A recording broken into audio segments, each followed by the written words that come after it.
ഒന്ന് ആലോചിച്ച് നോക്കൂ. നിങ്ങൾക്ക് പലപ്പോഴും ട്രേഡിംഗിൽ സംഭവിച്ചിട്ടുള്ള ഒരു കാര്യമാണ്, ഒരു ട്രേഡിൽ നിങ്ങൾ 10,000 രൂപ നഷ്ടത്തിലാണ്. എന്തായിരിക്കും നിങ്ങളുടെ മനസ്സിൽ? കുഴപ്പമില്ല, ഇത് തിരിച്ചു വരും, ഹോൾഡ് ചെയ്യാം.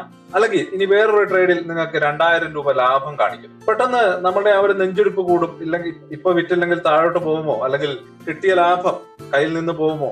ആ നിമിഷം തന്നെ നിങ്ങൾ ആ ഒരു ട്രേഡ് ക്ലോസ് ചെയ്ത് ആ ഒരു ചെറിയ ലാഭത്തിൽ സന്തോഷിക്കും. അങ്ങനെ ഒരു അനുഭവം നിങ്ങൾക്ക് ഉണ്ടായിട്ടുണ്ടോ? എത്ര വലിയ നഷ്ടവും സഹിക്കാൻ തയ്യാറാണ്, പക്ഷെ ചെറിയൊരു ലാഭം കാണുമ്പോഴേക്കും വിൽക്കാൻ തിടുക്കം കാണിക്കാറുണ്ടോ? എങ്കിൽ നിങ്ങൾ ഒറ്റയ്ക്കല്ല. ട്രേഡിംഗ് രംഗത്തെ 90% റീറ്റെയിൽ ട്രേഡർമാരും ഓരോ ദിവസവും നേരിടുന്ന ഒരു വലിയ പ്രതിസന്ധിയാണിത്.